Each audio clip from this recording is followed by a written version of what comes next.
Hello students, देखिए ये है आपका अपना YouTube channel MD Danish mathematics classes और मैं आपका teacher engineer MD Danish sir.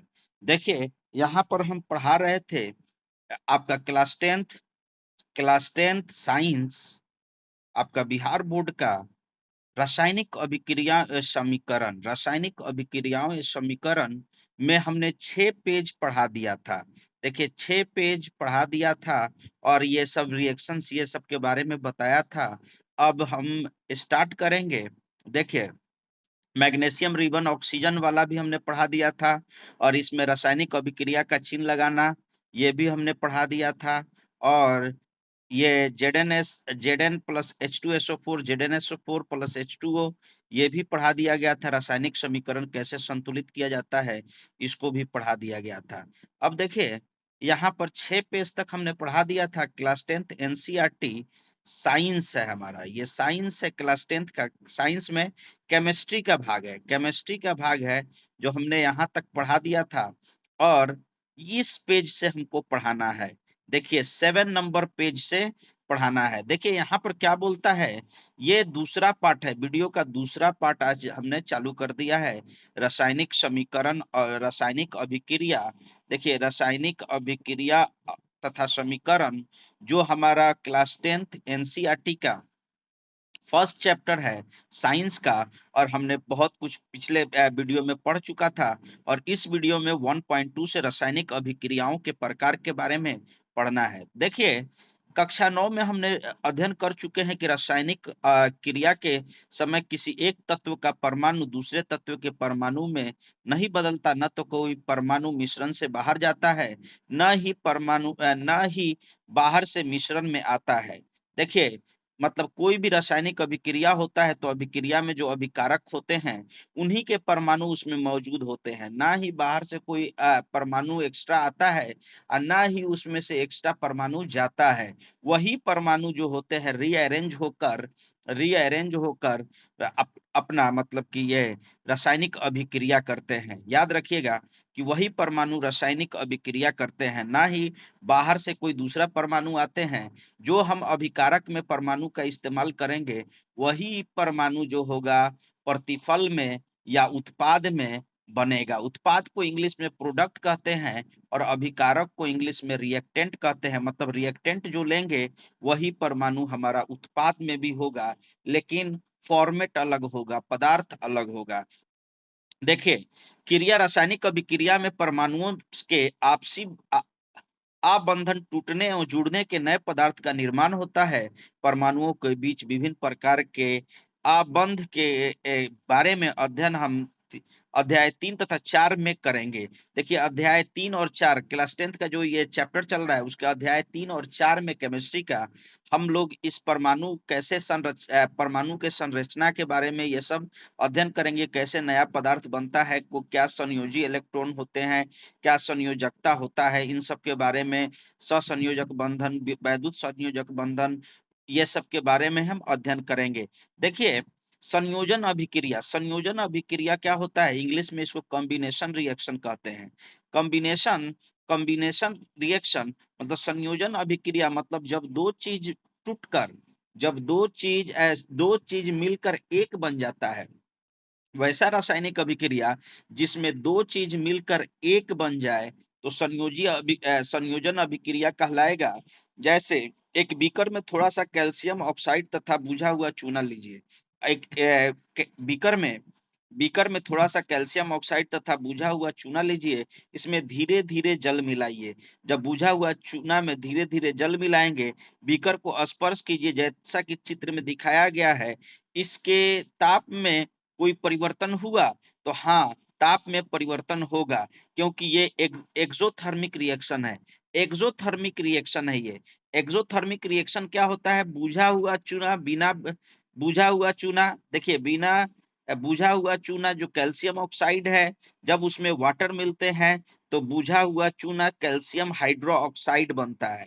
जब ये अभिक्रिया आप लोग गांव में भी जब आप देखेंगे कि पहले के समय में जब घर की रंगाई पुताई होती थी तो यही अभिक्रिया होता था। लोग ना नादी लाता था जिसमें बैल भैंस को खिलाया जाता था, उस प्रकार का नाद लाता था और उसी नाद में जो है बिना बुझा हुआ चूना, जो चूना ढेला के रूप में जो चूना होता था उसमें रखता था और रख कर पानी रख दिया जाता था और उसके बाद वो चूना खौलने लगता था। खौलते खौलते खौलते खौलते रात भर खौलता था और उसके बाद धीरे धीरे धीरे धीरे उसका गर्मी निकलता था। निकलते निकलते निकलते जब ठंडा हो जाता था तो हम लोग उसको उसमें नील मिलाकर पेंट करते थे, घर की रंगाई पुताई करते थे। तो ये यही अभिक्रिया होता था। इसमें क्या होता था, बिना बुझा हुआ चूना में जब जल डाल देते हैं, H2O डालते हैं, जल का जो रासायनिक सूत्र होता है वो H2O होता है। जब डाल देते हैं तो कैल्शियम हाइड्रोक्साइड बनता है। कैल्शियम हाइड्रोक्साइड बुझा हुआ चूना बना, क्योंकि पानी डाल दिया उसमें का गर्मी निकल गया, हीट निकल गया, तो ये अब प्लस उष्मा निकलता है, तो ये उष्मा छेपी छेपी अभिक्रिया है। उष्मा छेपी अभिक्रिया हो रहा है ताकि हीट पैदा हो रहा है। तो देखिए उसी हीट पैदा होने से देखिए ये चीज कैल्शियम हाइड्रोक्साइड बना, तो ये बुझा हुआ चूना बना, तो ये हमारा दो चीज मिला। देखिए दो चीज मिलना, कैल्शियम ऑक्साइड और जल। कैल्शियम ऑक्साइड, यह है कैल्शियम ऑक्साइड और जल जब मिला तो बुझा हुआ चूना बना। मतलब दो चीज मिलकर एक चीज बना। जब दो पदार्थ मिलकर एक पदार्थ बनते हैं तो ऐसे अभिक्रिया को हम लोग कहते हैं संयोजन अभिक्रिया। हिंदी में इंग्लिश में कहेंगे कॉम्बिनेशन रिएक्शन। कॉम्बिनेशन रिएक्शन मतलब अगर ए एक रिएक्टेंट है, बी दूसरा रिएक्टेंट है, तो ए और बी मिलेगा तो ए प्लस बी ए बी बन जाएगा। तो दो से एक जब बना तो ये होगा हमारा संयोजन अभिक्रिया। दो चीज मिलकर एक पदार्थ बने, दो पदार्थ मिलकर एक पदार्थ बने तो संयोजन अभिक्रिया कहलाता है, इंग्लिश में कॉम्बिनेशन रिएक्शन। देखिए इस अभिक्रिया में कैल्शियम ऑक्साइड तथा जल मिलकर एक एकल उत्पाद कैल्शियम हाइड्रोक्साइड बनाते हैं। देखिए ये बात, वही बात बोला जो हमने आपको बताया कि एक कैल्शियम ऑक्साइड है और दूसरा जल है। जब दोनों मिला तो कैल्शियम हाइड्रोक्साइड एक ही उत्पाद बनाया। तो जब दो मिलकर एक उत्पाद बनाएंगे, एक प्रोडक्ट बनाएंगे, तो ये हमारा कहलाएगा संयोजन बंधन। संयोजन बंधन कैल्शियम हाइड्रोक्साइड बनता है। इस अभिक्रिया में कैल्शियम ऑक्साइड तथा जल मिलकर एक उत्पाद उत्पाद कैल्शियम हाइड्रो ऑक्साइड बनाते हैं।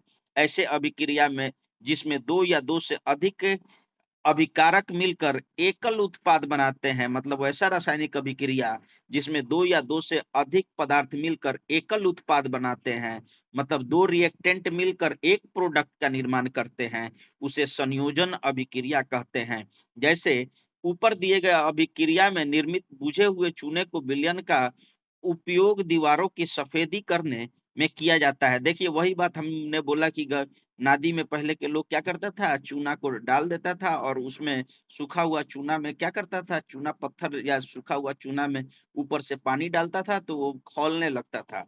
उससे जब निकलता था गर्मी तो वो क्या होता था, वो बन जाता था कैल्शियम हाइड्रोक्साइड। और उस कैल्शियम हाइड्रोक्साइड को घर की सफेदी करने के लिए काम किया जाता था। देखिए ऊपर की अभिक्रिया में निर्मित बुझे चूने के विलयन का उपयोग दीवार की सफेदी के लिए किया जाता है।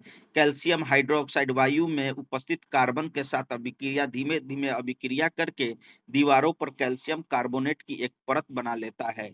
सफेदी करने के 2-3 दिन बाद कैल्शियम कार्बोनेट का निर्माण होता है।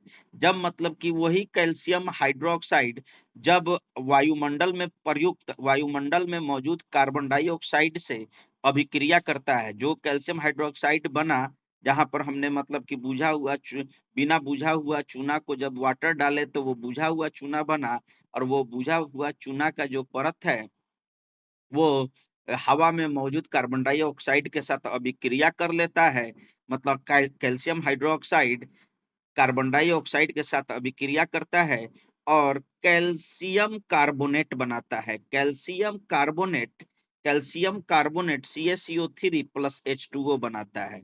CaCO3 प्लस H2O बनाता है। तो आइए संयोजन अभिक्रिया के बारे में उदाहरण पर चर्चा करें। देखिए कार्बन जब ऑक्सीजन से संयोग करता है, कार्बन सॉलिड रूप में है कार्बन यहाँ देखिए, कार्बन यहाँ सॉलिड रूप में है, कार्बन सॉलिड रूप में है। जब ये ऑक्सीजन गैसियस रूप में होता है, ऑक्सीजन उससे जब अभिक्रिया करता है तो CO2 बनाता है। मतलब कार्बन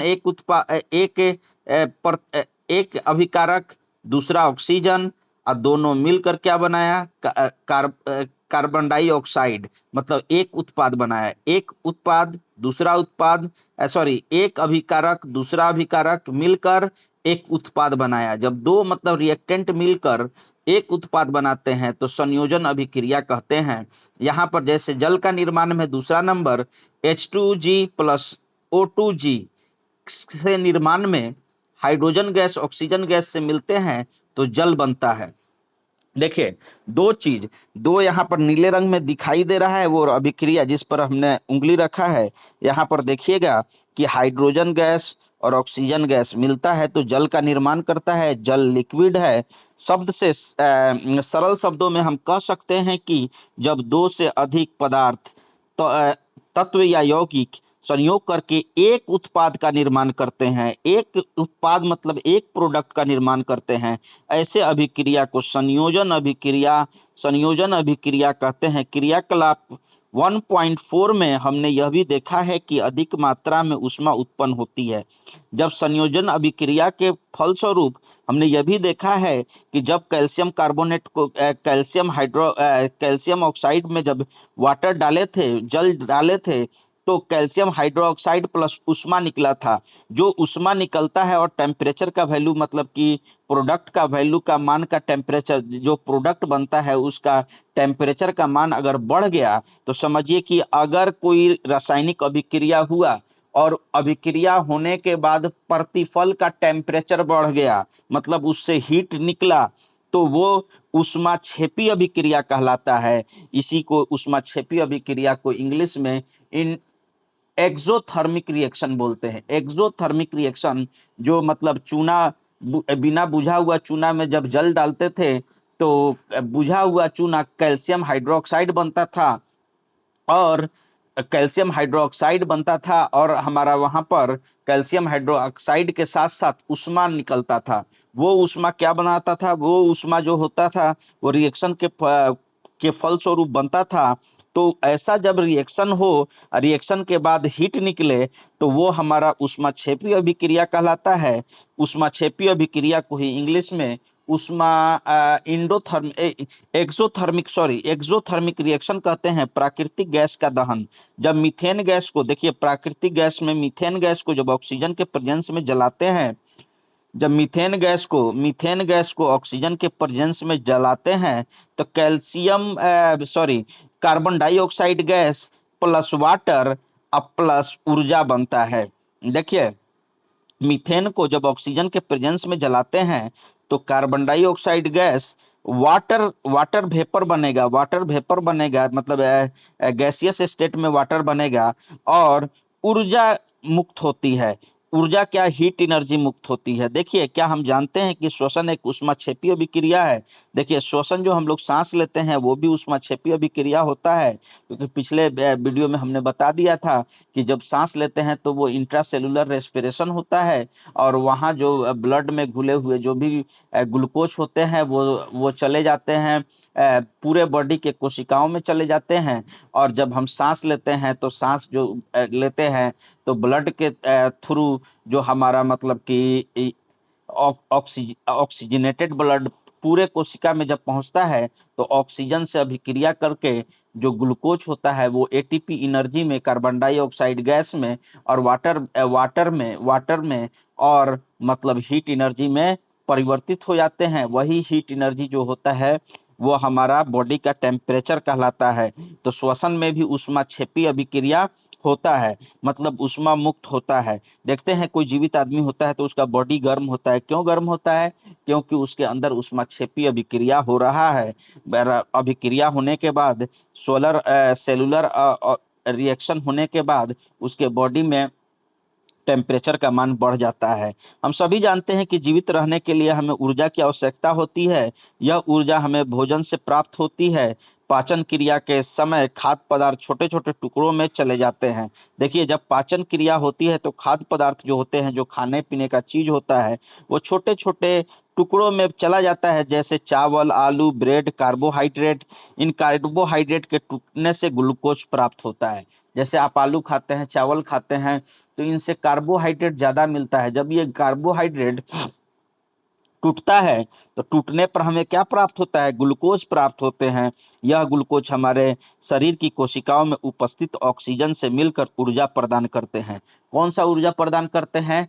तो एटीपी एनर्जी पैदा करते हैं। एटीपी एनर्जी पैदा करते हैं और हीट एनर्जी और मॉइस्चर जो होता है फिर डीऑक्सीजनेटेड ब्लड के साथ वापस बाहर चला आता है। देखिए, हमें ऊर्जा प्रदान करती है। इस अभिक्रिया का विशेष नाम श्वसन है। जो हम सांस लेते हैं, इंटरसेलुलर रेस्पिरेशन होता है या इंटरनल रेस्पिरेशन, उसमें क्या होता है कि अभिक्रिया जो होता है वो कोशिकाओं के अंदर होता है और यही अभिक्रिया हमारे बॉडी में होता रहता है। हमारे बॉडी के हर कोशिका में होते रहता है। इंसान हो या जानवर हो, उसके हर कोशिका में यही अभिक्रिया होता है।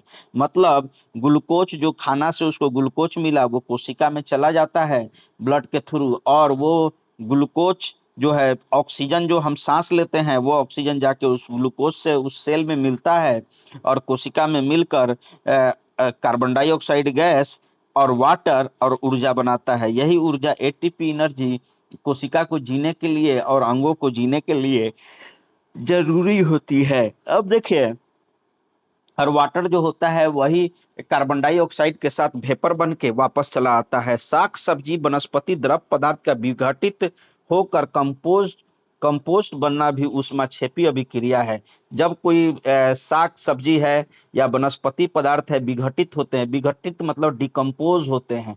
डिकम्पोज मतलब सड़ते हैं, गलते हैं, तो उससे ऊष्मा निकलता है। उसे ऊष्माक्षेपी अभिक्रिया कहते हैं। जब मतलब कि जैसे क्रियाकलाप 1 में दिया गया है कि अभिक्रिया के प्रकार को पहचानिए, जिसमें एक उत्पाद के निर्माण के साथ ऊष्मा उत्पन्न होती है। एक उत्पाद के निर्माण के साथ ऊष्मा उत्पन्न होती है तो क्या होता है? जैसे बुझा हुआ चूना, बिना बुझा हुआ चूना में जल मिलाए तो बुझा हुआ चूना बना, प्लस एनर्जी निकला, हीट एनर्जी निकला। तो इसमें क्या होता है? साग सब्जी जब डिकम्पोज होते हैं या कोई भी वनस्पति वाले चीज जब डिकम्पोज होते हैं, तो डिकम्पोज होने के फलस्वरूप मतलब उसका वियोजन होता है, तो विघटित होता है, तो विघटित होने के फलस्वरूप उसमें से एनर्जी निकलता है, हीट एनर्जी निकलता है। उसे हम लोग ऐसे अभिक्रिया को ऊष्माक्षेपी अभिक्रिया कहलाते हैं। जैसे विघटित अभिक्रिया में देखिए यहाँ पर 1.2 वियोजन अभिक्रिया मतलब अपघटन। अपघटन में देखिए, गैस को धीमे से अपनी नाक की ओर मोड़ दीजिए। देखिए यहाँ पर समझिए, वियोजन अभिक्रिया में क्रियाकलाप 1.5 में यहाँ पर समझे, क्रियाकलाप 1.5, एक शुष्क क्वथन नली में 2 ग्राम फेरस सल्फेट के क्रिस्टल लीजिए। मतलब एक परखनली लीजिए और परखनली में क्या होगा? एक परखनली में 2 ग्राम फेरस सल्फेट लीजिए। 2 ग्राम फेरस सल्फेट क्रिस्टल लीजिए। फेरस सल्फेट के क्रिस्टल को के रंग पर ध्यान दीजिए। फेरस सल्फेट का जो क्रिस्टल है उसके रंग पर ध्यान दीजिए। क्वथनली के बर्नर या स्पिरिट लैंप की ज्वाला पर गर्म कीजिए। देखिए, जिस प्रथनली पर में आप मतलब कि फेरस सल्फेट रखे हैं, उसको किसी स्पिरिट लैंप या किसी बर्नर पर क्या करें? गर्म करें। जैसे कि चित्र 1.4 में, इस चित्र में दिखाया गया है, 1.4 में दिखाया गया है। गर्म करने के पश्चात क्रिस्टल का रंग को देखिए। जब गर्म करेंगे तो क्रिस्टल का रंग जो होगा वो चेंज होगा। देखिए, गैस को धीमे से अपनी नाक की ओर मोड़ दीजिए। क्वथनली फेरस सल्फेट क्रिस्टल इसमें डाला गया है। फेरस सल्फेट क्रिस्टल डाला गया है। ये क्वथनली है। क्वथनली के खुले सिरे को अपने पड़ोसी या अपने अपनी ओर न करें। देखिए जो ये प्रखनली है, जब ये फेरस सल्फेट को क्या करेंगे, गर्म करेंगे, तो सल्फर डाइऑक्साइड गैस निकलता है। तो इसको क्या करेंगे, अपने नाक के तरफ या अपने पड़ोसी के नाक के तरफ इसके क्वथनली के नली को नहीं करेंगे। देखिए फेरस सल्फेट क्रिस्टल वाली प्रखनली को गर्म करे तथा सूंघने की सही प्रक्रिया। देखिए क्या आपने अध्ययन किया है कि फेरस सल्फेट क्रिस्टल के हरे रंग में परिवर्तन हुआ सल्फर के दहन से उत्पन्न अभिलाक्षणिक विशिष्ट गंध को भी आप सूंघ सकते हैं। तो जब फेरस सल्फेट किसको बोलते हैं, FeSO4, फेरस सल्फेट को जब गर्म करते हैं तो फेरिक ऑक्साइड बनता है, फेरिक ऑक्साइड। देखिए ये फेरस सल्फेट है, ये फेरस सल्फेट है, जब इसको गर्म करेंगे तो फेरिक ऑक्साइड बनेगा, सल्फर डाइऑक्साइड गैस बनेगा और सल्फर SO3 गैस बनेंगे, SO3 गैस भी बनेगा। तो आप देख सकते हैं कि इस अभिक्रिया में एकल अभिकर्मक टूटकर छोटे छोटे उत्पादों में उत्पादन करता है। मतलब एक बड़ा सा नाभिक, एक बड़ा सा मॉलिक्यूल टूटकर गर्म करने पर छोटा छोटा मॉलिक्यूलर फॉर्मूला वाला पदार्थ में बदल जाता है। मतलब जब एक से टूटकर दो या दो से अधिक पदार्थ बन गया तो वो हमारा होता है वियोजन अभिक्रिया या अपघटन अभिक्रिया या डिकम्पोजिशन रिएक्शन कहते हैं। जब एक बड़ा नाभिक वाला मॉलिक्यूलर फार्मूला वाला पदार्थ जब टूटकर छोटे छोटे मॉलिक्यूलर फार्मूला वाले पदार्थ में बदल जाएंगे, एक से अधिक पदार्थ में बदल जाएंगे, तो इस अभिक्रिया को बोलेंगे डिकम्पोजिशन रिएक्शन या वियोजन अभिक्रिया या अपघटन अभिक्रिया। तो इसमें क्या होगा, एक टूटकर दो या दो से अधिक बन जाएगा और जब दो या दो से अधिक मिलकर एक बन जाएगा तो संयोजन अभिक्रिया, जब एक टूटकर दो या दो से अधिक पदार्थ बन जाएगा तो वियोजन अभिक्रिया। मतलब इधर रिएक्टेंट एक होगा और प्रोडक्ट एक से अधिक होगा। देखिए आप देख सकते हैं कि इस अभिक्रिया में एकल अभिकर्मक टूटकर छोटे छोटे उत्पाद प्रदान करता है। यह एक वियोजन अभिक्रिया है। गर्म करने पर फेरस सल्फेट FeSO4.7H2O का क्रिस्टल जल त्याग कर देता है। जब मतलब आप फेरस सल्फेट को गर्म करेंगे, अब फेरस सल्फेट को गर्म करेंगे तो उसका क्रिस्टल क्या होता है, जल को त्याग करता है और क्रिस्टल का रंग बदल जाता है। इसके उपरांत यह ferric oxide Fe2O3, sulphur dioxide SO2 तथा सल्फर ट्राइऑक्साइड SO3 में वियोजित हो जाती है। फेरिक ऑक्साइड ठोस होता है जबकि sulphur dioxide SO2 plus SO3 sulphur trioxide ये गैस के रूप में, ये दोनों गैस के रूप में होता है। मतलब फेरिक फे, sulphur ferric oxide sorry ferric oxide जो होता है वो ठोस होता है और सल्फर डाइऑक्साइड और सल्फर ट्राइऑक्साइड वो हमारा गैस बन जाता है। उष्मा देने पर कैल्शियम कार्बोनेट का कैल्शियम ऑक्साइड तथा कार्बन डाइऑक्साइड में वियोजित होना भी एक वियोजन अभिक्रिया है। जब आप उष्मा देंगे तो कैल्शियम कार्बोनेट क्या है, कैल्शियम कार्बोनेट चूना पत्थर गर्म करने से calcium oxide plus CO2 gas बनता है। जब आप चूना पत्थर को गर्म करेंगे तो वो डिकम्पोज होकर calcium oxide plus carbon dioxide gas बनेगा और बुझा हुआ चूना बनेगा। देखिए बुझा हुआ चूना बनेगा और उष्मा देने पर कैल्शियम कार्बोनेट कैल्शियम ऑक्साइड और कार्बन डाइऑक्साइड गैस में परिवर्तित हो जाता है कि एक बड़ा नाभिक वाला एक बड़ा मॉलिक्यूलर फार्मूला वाला पदार्थ टूटकर छोटे छोटे मॉलिक्यूलर फार्मूला वाले पदार्थ में परिवर्तित हो जाते हैं। इन्हीं को डिकम्पोजिशन रिएक्शन या विघटन अभिक्रिया या अपघटन अभिक्रिया कहते हैं। उसमें वियोजन अभिक्रिया एक अन्य उदाहरण 1.6 में दिया गया है। एक क्वथनली में 2 ग्राम 1.6 में क्रियाकलाप 1.6 में एक क्वथनली में 2 ग्राम लेड नाइट्रेट का चूर्ण लीजिए। एक क्वथनली लीजिए और क्वथनली में 2 ग्राम लेड नाइट्रेट मतलब शीशा का नाइट्रेट लीजिए का चूर्ण लीजिए। चिमटे से क्वथनली को पकड़कर ज्वाला के ऊपर रखकर इसे गर्म कीजिए। 1.5 में दिखाया गया है। आपने क्या देखा? यदि कोई परिवर्तन हुआ तो उसे नोट कर लीजिए। तो जब आप गर्म करेंगे तो देखेंगे कि आप देखेंगे कि भूरे रंग का धुआं उत्सर्जित होता है। जब लेड नाइट्रेट को रखेंगे क्वथनली में या प्रखनली में और उसको गर्म करेंगे, जब उसको स्पिरिट लैंप या बर्नर पर रखकर इस चित्र की तरह गर्म करेंगे तो उस पर एक भूरे रंग की उसमें से धुआं निकलेगा भूरे कलर का धुआं निकलेगा। यह नाइट्रोजन डाइऑक्साइड है, ये NO2 है। देखिए यह जो गैस निकला, जैसे मतलब लेड नाइट्रेट को जब गर्म किए, प्रखनली में रखकर गर्म किए तो एक मतलब कि भूरे रंग का धुआं निकला। यह हमारा धुआं नाइट्रोजन डाइऑक्साइड है, NO2 है। यह अभिक्रिया इस तरह से होता है। देखिए ये लेड नाइट्रेट है, PbNO3 whole twice, PbNO3 whole twice lead nitrate है। जब इसको गर्म करते हैं तो लेड ऑक्साइड और नाइट्रोजन ऑक्साइड और नाइट्रोजन डाइऑक्साइड और ऑक्सीजन गैस मुक्त होता है। आइए इस अभिक्रिया में देखिए लेड नाइट्राइड का तापन तथा नाइट्रोजन डाइऑक्साइड का उत्सर्जन होता है। आइए इस प्रक्रिया में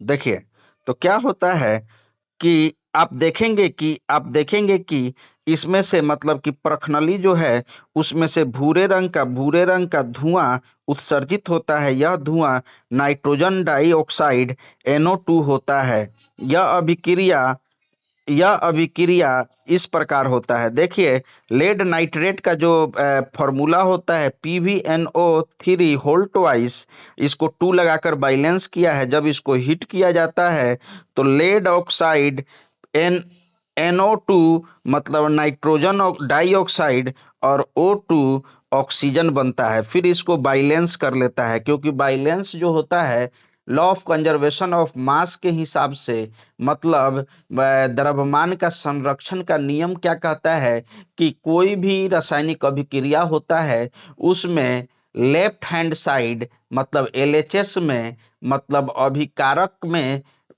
अभिकारक का मास और प्रतिफल का कुल मास आपस में बराबर होता है। मतलब LHS और RHS अभिक्रिया का दोनों का मास बराबर होता है। यही law of conservation of mass जो बोलता है, उस हिसाब से हम लोग क्या कर लेते हैं, दोनों LHS और RHS को बराबर कर लेते हैं हीट एंड ट्रायल मेथड से। और हम लोग उसी समीकरण को संतुलित समीकरण कहते हैं। जैसे यहाँ पर 2 लगा दिए, टू PbNO3 होल ट्वाइस, मतलब यहाँ पर 2 आगे में लगा दिए, PV के आगे में, मतलब 2 PV है। तो यहाँ पर भी PV में RHS में 2 लगा दिए, PV के आगे PV ऑक्साइड मतलब लेड ऑक्साइड, नाइट्रोजन डाइऑक्साइड और ऑक्सीजन, इन सब को जब काउंट करेंगे तो PV के बराबर होगा LHS और RHS में, और नाइट्रोजन के बराबर होगा LHS और RHS में, और ऑक्सीजन के बराबर होगा। मतलब जितना ऑक्सीजन LHS में होगा उतना ही ऑक्सीजन RHS में होगा, जितना नाइट्रोजन LHS में होगा उतना ही नाइट्रोजन RHS में होगा, जितना PV LHS में होगा उतना ही PV RHS में होगा। मतलब दोनों तरफ के परमाणुओं की संख्या समान होगी। देखिए दोनों तरफ परमाणुओं की संख्या समान होगी। आइए क्रियाकलाप 1.7 तथा 1.8 में दी गई कुछ अनअपघटित अभिक्रियाओं को देखते हैं। रासायनिक अभिक्रियाएं एवं समीकरण। देखिए यहाँ पर ये इलेक्ट्रोलाइसिस है। इलेक्ट्रोलाइसिस क्या होता है? जब हम वियोजन अभिक्रिया कराते हैं किसकी, in the process of electrolysis, electrolysis में क्या होता है कि एक इलेक्ट्रोलाइटिक सेल होता है, उसको जोड़ देते हैं बैटरी से और हीट पैदा कराते हैं, तो ये इलेक्ट्रोलाइसिस कहलाता है। इसी इलेक्ट्रोलाइसिस के विधि से इलेक्ट्रोप्लेटिंग होता है। जैसे लोहे पर, स्टेनलेस स्टील पर निकेल का परत चढ़ा दिया जाता है, जैसे चांदी पर सोने का पानी चढ़ा दिया जाता है, इसी को इलेक्ट्रोप्लेटिंग कहते हैं। देखिए, इसको इलेक्ट्रोप्लेटिंग कहते हैं। प्लास्टिक का मग मान लीजिए, इसी तली में देखिए एक प्लास्टिक का मग यहाँ पर लिए और इसके तली में दो छिद्र कर देते हैं, दो होल करते हैं, एक इस छड़ के लिए, एक इस छड़ के लिए, एक इलेक्ट्रोड के लिए, एक कैथोड के लिए। जिसको प्लस से जोड़ेंगे वो इलेक्ट्रोड, और जिसको माइनस से जोड़ेंगे वो कैथोड। देखिए, जिसको प्लस से जोड़ेंगे वो एनोड, और जिसको माइनस से जोड़ेंगे वो कैथोड होगा। देखिए, एनोड पर प्लस चार्ज, कैथोड पर माइनस चार्ज होता है। कोई भी बैटरी लेंगे या इलेक्ट्रोलाइटिक सेल लेंगे, उसमें दो छड़ होगा, एक प्लस वाला जो हमारा एनोड कहलाएगा, और एक माइनस वाला जो इलेक्ट्रोड कहलाएगा, माइनस वाला जो कैथोड कहलाएगा।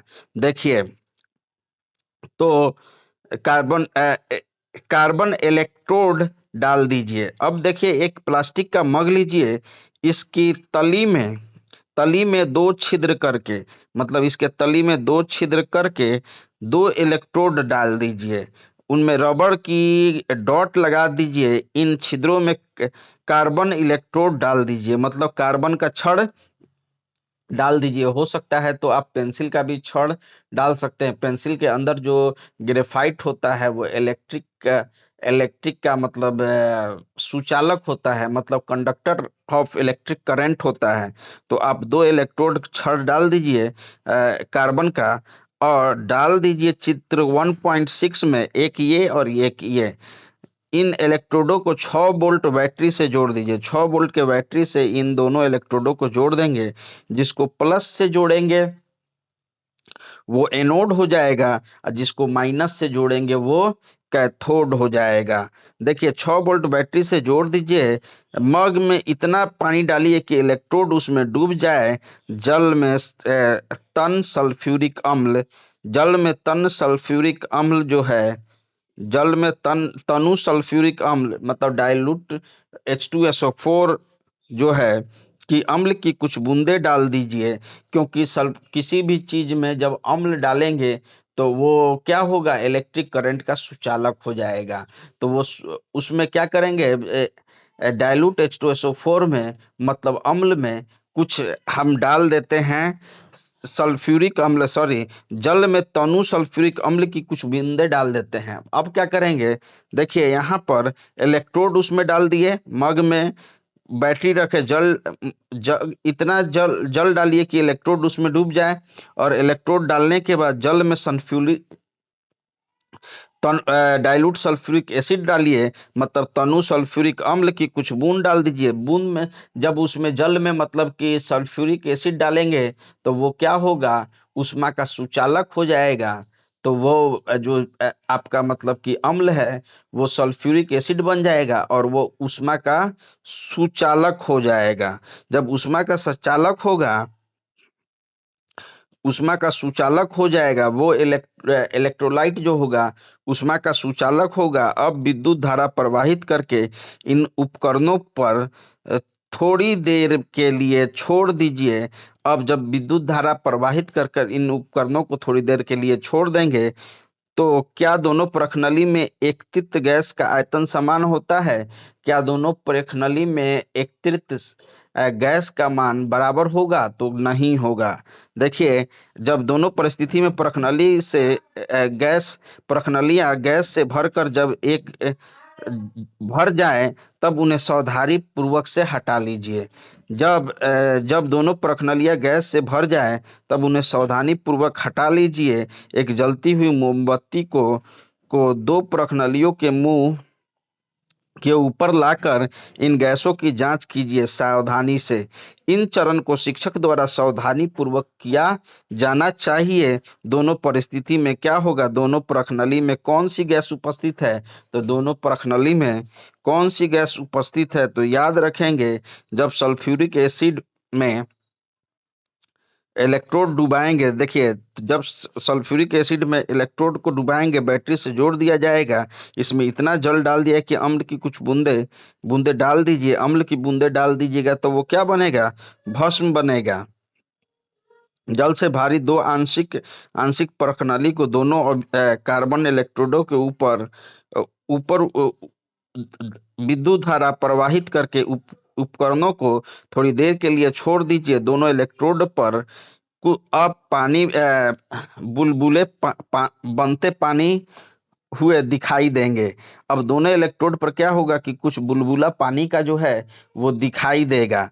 तो जब आपने क्या किया है, सल्फ्यूरिक एसिड में इलेक्ट्रॉन डाला है और कुछ सॉरी सल्फ्यूरिक एसिड पानी में कुछ सल्फ्यूरिक एसिड का बूंद डाला है, तो वहां पर क्या होगा, पानी जो है सल्फ्यूरिक एसिड का कुछ भाग को ले लेगा और बाकी भाग को अम्लीय मतलब कि ये बना देगा। देखिए तो दो इलेक्ट्रोड बुलबुले बनते हुए दिखेंगे। ये बुलबुले आंशिक रूप से नीले जैसे जल को विस्थापित कर देते हैं।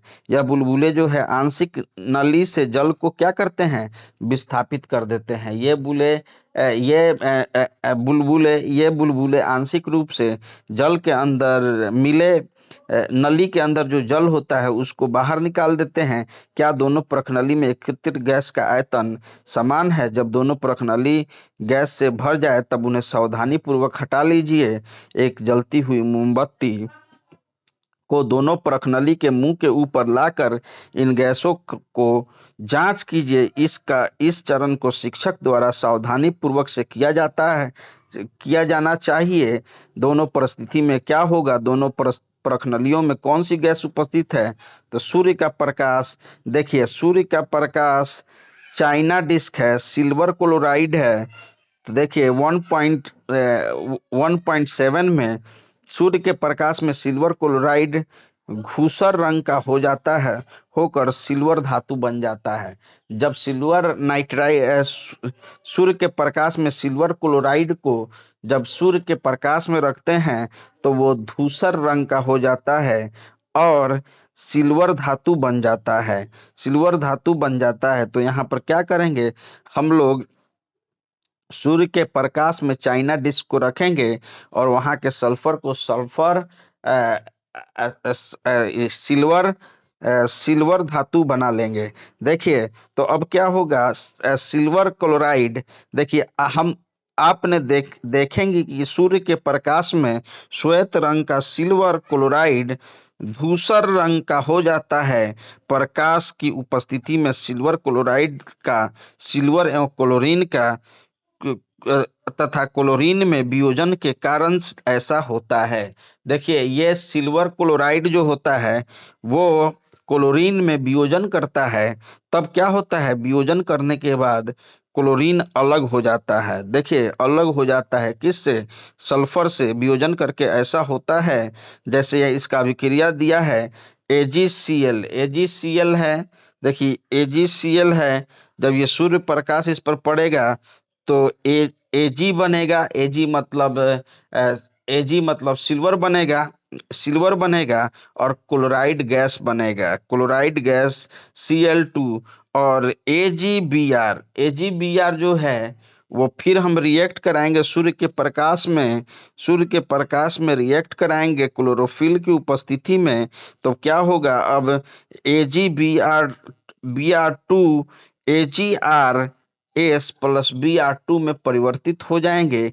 इस प्रकार उनके छोटे छोटे कणों को मॉलिक्यूल को हम लोग ले लेते हैं। देखिए उसी तरह सिल्वर ब्रोमाइड को जब सूर्य की प्रकाश दिखाते हैं तो वो सिल्वर ऑक्साइड तो वो जब सिल्वर ब्रोमाइड को सूर्य का प्रकाश दिखाते हैं तो वो सिल्वर प्लस ब्रोमीन में परिणत हो जाते हैं। ऊपर दी गई अभिक्रियाओं का उपयोग श्याम श्वेत फोटोग्राफी में किया जाता है। किस प्रकार की ऊर्जा के कारण यह वियोजन होता है? तो वियोजन हमेशा हीट हीट एनर्जी के कारण होता है। वियोजन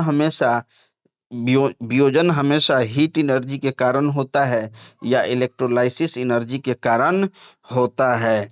देखिए, हमने देखा है कि वियोजन अभिक्रिया में अभिकारकों को तोड़ने की ऊष्मा, प्रकाश या विद्युत ऊर्जा की आवश्यकता होती है। जो वियोजन अभिक्रिया होता है उसमें क्या होता है कि अभिक्रिया में अभिकारकों को तोड़ने के लिए ऊष्मा, प्रकाश या विद्युत ऊर्जा की आवश्यकता होती है।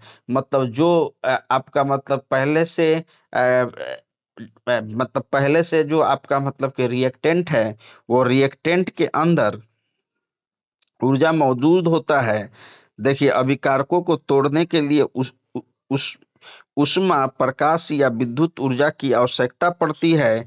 जिस अभिक्रिया में ऊर्जा अवशोषित होती है उन्हें ऊष्मा शोषी अभिक्रिया कहते हैं। जिस अभिक्रिया में ऊष्मा शोषित ऊष्मा जिस अभिक्रिया में ऊष्मा क्या होता है, जिस अभिक्रिया में अभिकारकों को तोड़ने के लिए ऊष्मा या प्रकाश या विद्युत धारा की ऊर्जा की आवश्यकता होती है, जिन अभिकारकों में ऊर्जा अवशोषित होती है उन्हें ऊष्मा शोषी अभिक्रिया कहते हैं। मान लीजिए कि कोई रासायनिक अभिक्रिया हुआ जिसमें ऊर्जा हमको बाहर से देना पड़े, तब वो जाके रिएक्ट करेगा, तो ऐसा रिएक्शन कहलाएगा ऊष्मा शोषी रिएक्शन।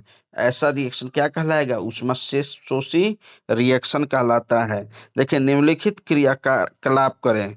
देखिए, एक प्रखनली में 2 ग्राम बेरियम हाइड्रोक्साइड एक प्रखनली में 2 ग्राम बेरियम हाइड्रोक्साइड लीजिए।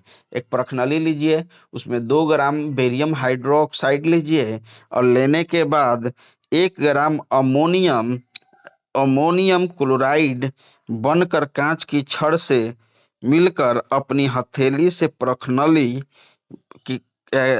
प्रखनली के निचले सिरों को छुए।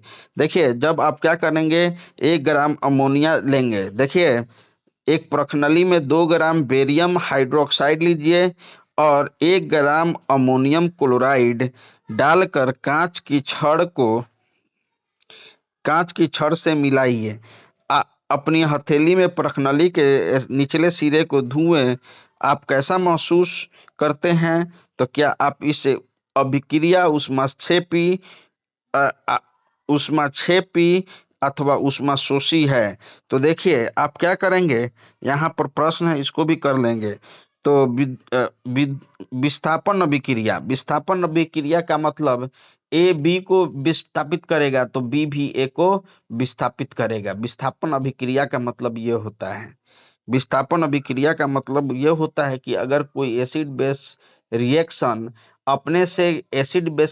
में पाया गया पदार्थ अपने से एसिड के मात्रा में परिवर्तन करता है, तो वो होता है हमारा। देखिए, तो क्या होता है कि विस्थापन अभिक्रिया कहलाता है।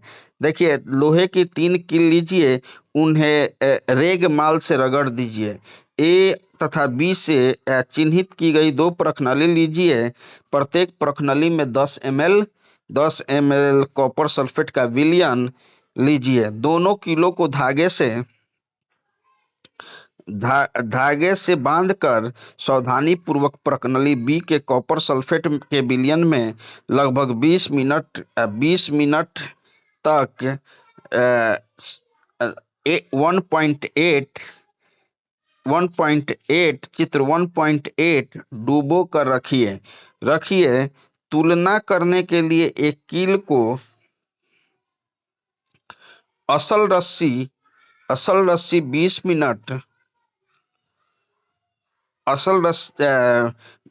मिनट देखिए 20 मिनट पश्चात दोनों कील को कॉपर सल्फेट के विलयन से बाहर निकाल लीजिए। प्रखनली ए और प्रखनली बी में कॉपर सल्फेट विलयन के नीचे नीले रंग का तीव्रता की तुलना 18 पॉइंट बी में 1 पॉइंट चित्र 1.8 बी में कीजिए। कॉपर सल्फेट के विलयन में डूबी किलो की रंग की तुलना बाहर रखी कील से कीजिए तो क्या होगा। देखिए, लोहे की कील ऐसा होगा, कॉपर सल्फेट के विलयन से बाहर निकली हुई लोहे का कील ऐसा होगा।